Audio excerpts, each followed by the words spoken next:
I get a call, and he's like, bro, it's Dylan. He got in a motorcycle accident, and he's in the hospital. We don't know what's going on. And I'm like, what? Like, what? There's no, like, I didn't even know. Like, literally, I'm just like sitting there, like, and he's like, bro, like, are you there? And I'm just like, I couldn't even fucking talk, dude. But again, I still couldn't cry. Like, I'm trying to like immediately try to process it.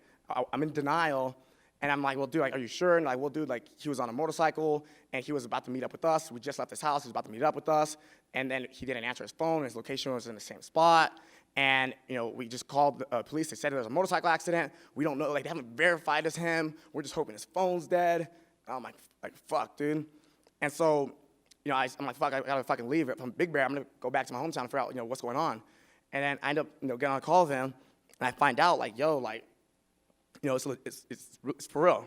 My buddy, my best fucking brother, like, passed away. And I'm sitting there, dude, and like, fuck, it's an emotional train wreck.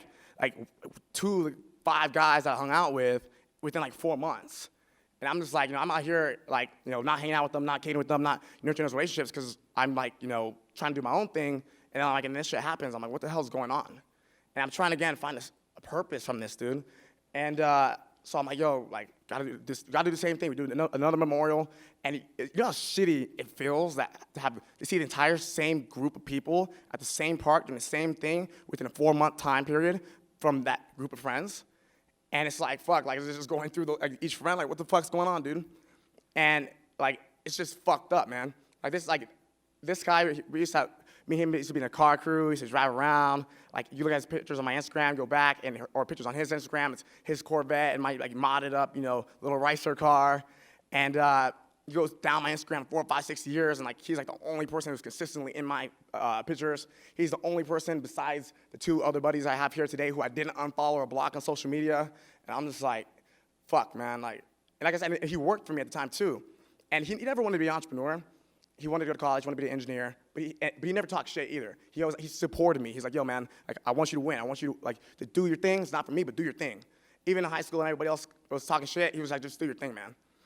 And so, that happens, and I'm like, fuck, dude. And I'm still trying to find a purpose for the first thing, or a reason that, to make it a positive impact on that first thing. And I'm just like, dude, how can I even make this a positive impact? Like, there's just nothing, dude. And then I'm like, I just gotta stop trying to think of a purpose. I'm just gonna stop trying to think about it. And eventually, it kind of came to me in a sense of what I wanted it to be, but I didn't know if it was necessarily real, but it made sense in my head. So I was like, I'm just gonna roll with it. And it was me going,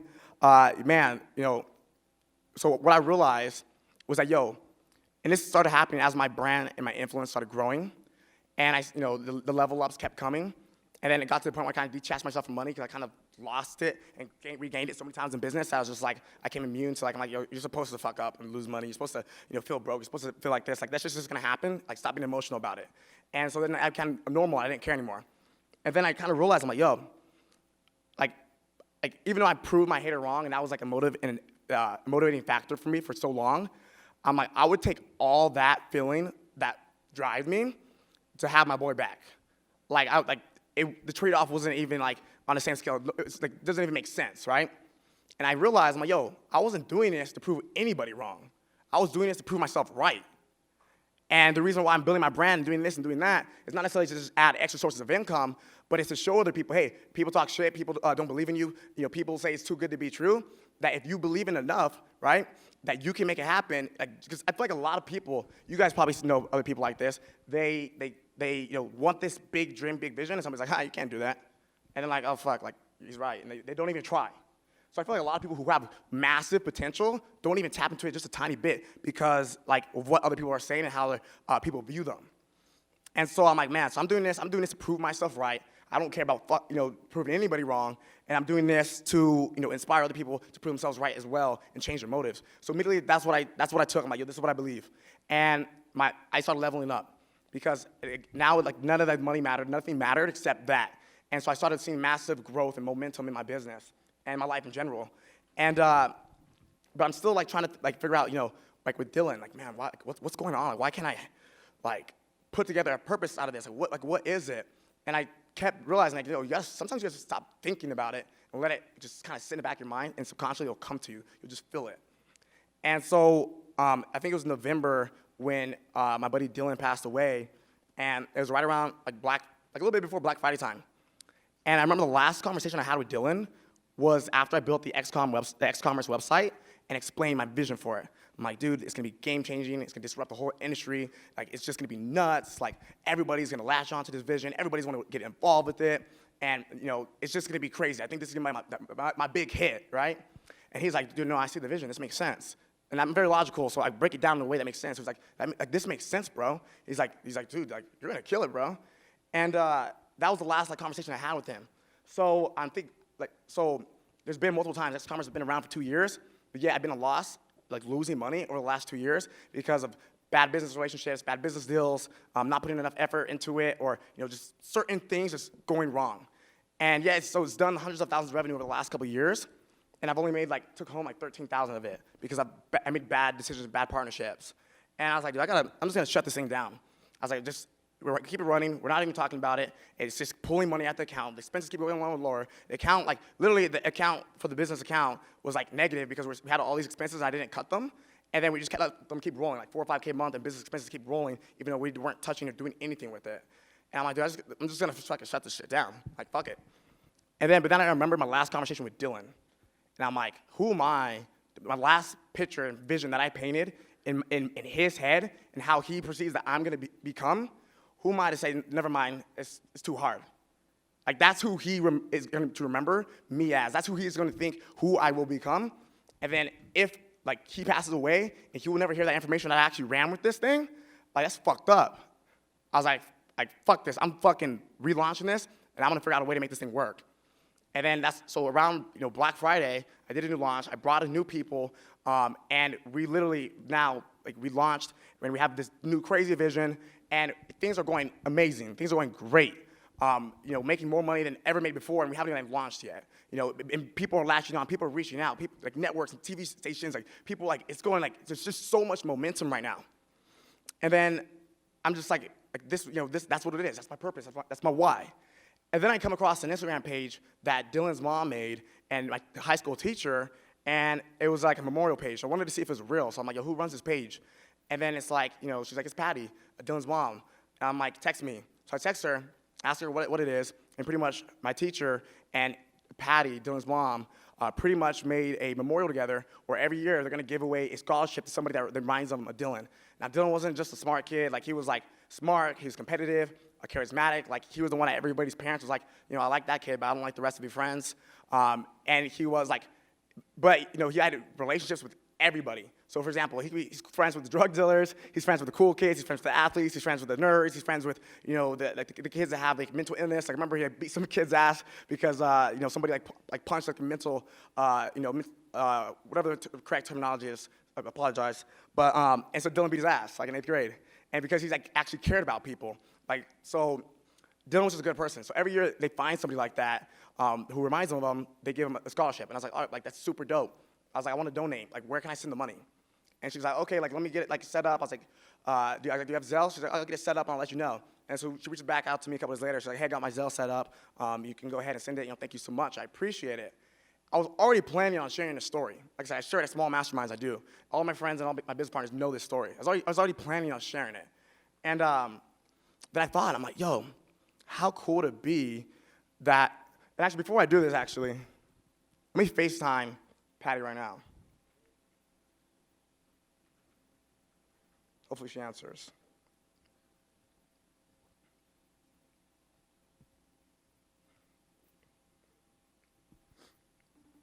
Let's set it right here a little bit.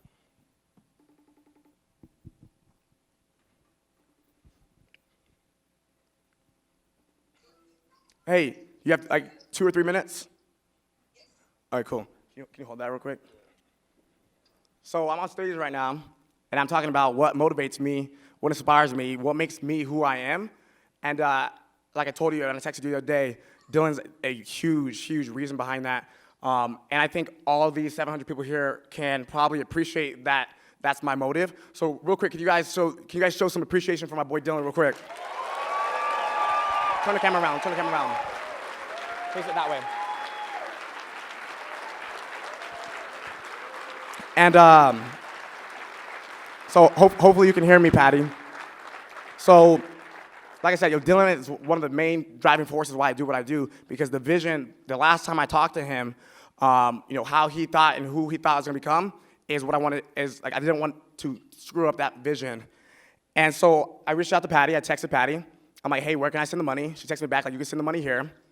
And so what I haven't told you yet, Patty, is actually what I wanna do is I wanted to, I was like, hey, I'm gonna talk about the story, so why don't I just do the donation on stage? So parents, can you guys bring it up, please? I called my high school teacher, and I asked them, how much should they raise? They said, last year we did 5,000, this year we did 10,000. And I was like, cool, I'll double that. So today I want to donate $10,000 to the memorial scholarship for my best brother and friend, Dylan Jolly.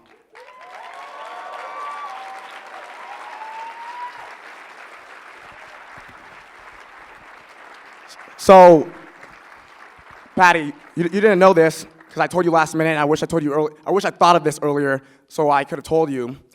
But I planned, when I turned 21, to donate $21,000 that month.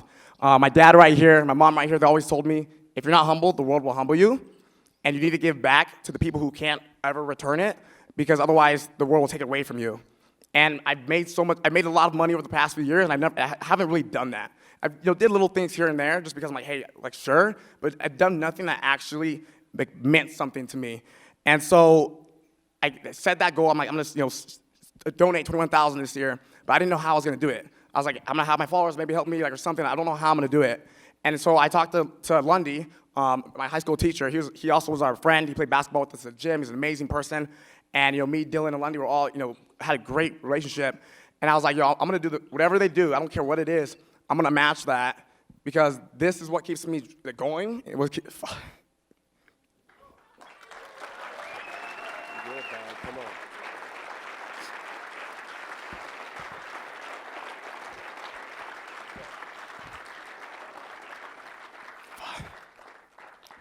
This is what keeps me up at night. People say, Josh, how do you have so much energy? Why do you work so hard? Why don't you stop? And it's because of this. I have a different factors. It's not about the money anymore. I got to a point where it's way bigger than myself. And as you can see, it's expanded out to way bigger than myself. And other people flashed onto the vision. They don't know why I'm so passionate about this vision, but they see the passion, they feel the passion, and they know I'm serious about it, and they know I'm gonna take it all the way to the end, all the way until it gets to wherever it's supposed to be. And so literally the last few months, has probably slept an average of maybe 3-4 hours a night, trying to make this event happen, trying to manage my other businesses, trying to become that person who I told him I was gonna become. And it's kind of crazy, because I was talking to my high school teacher the other day, and I told him how to match it, and I was just telling him the story of how this all happened. I'm actually surprised I held it together so long, because usually when I think about it, I cry, which is weird, because I never usually cry. And I talked to Lundy on the phone, maybe if you want to show him.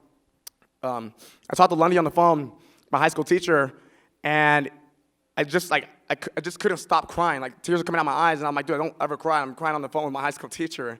But I can't control it. I can't stop. It's I'm not huffing and puffing and having a panic attack. My eyes are just watering. And he's like, dude, it's because it's real. You actually mean it. And I realized, you hear that phrase, your why doesn't mean enough to you until you cry. And I always thought, it's just cliche. Everybody's like, I want to help people. I want to impact people. I want to change lives. Everybody says that. But do they actually truly really feel it? Is that who they are? And when I had this conversation with Lundy, I realized this is who I am. And this is why I stay after events and I talk to people so long, and I do these random meetups with people, and I end up spending all night there, and I get no sleep the next day, because I truly care. Because I feel like I'm a living, true, breathing example of continuing to push the limits, pushing the borders, no matter what anybody says. And like I said, and I wish I didn't have to have this happen to realize that. But I'm glad I did realize it. And it means the world to me. And I'm glad to share this moment with all of you guys. This is literally the whole reason this means more to me than anything.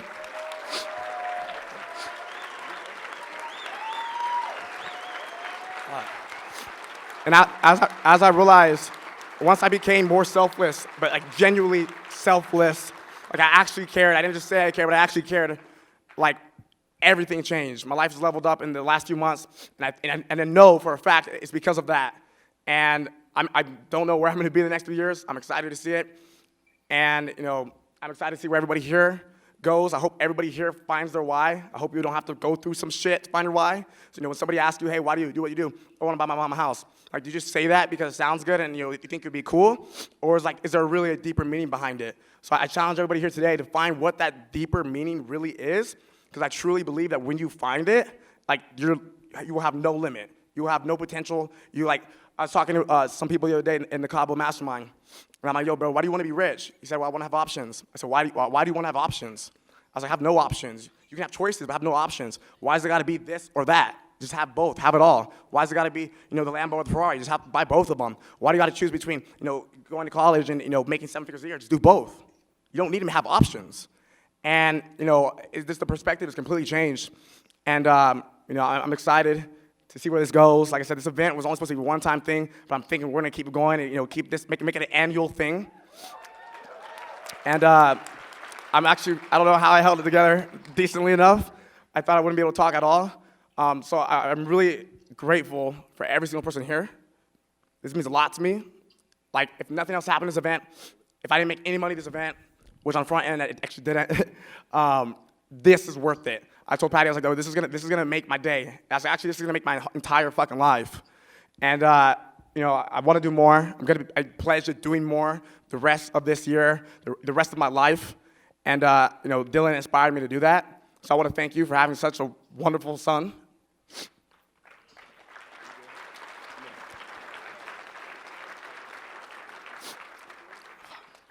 For being there for me, letting me stay over, being a second mom. I apologize for not talking and reaching out the last few years.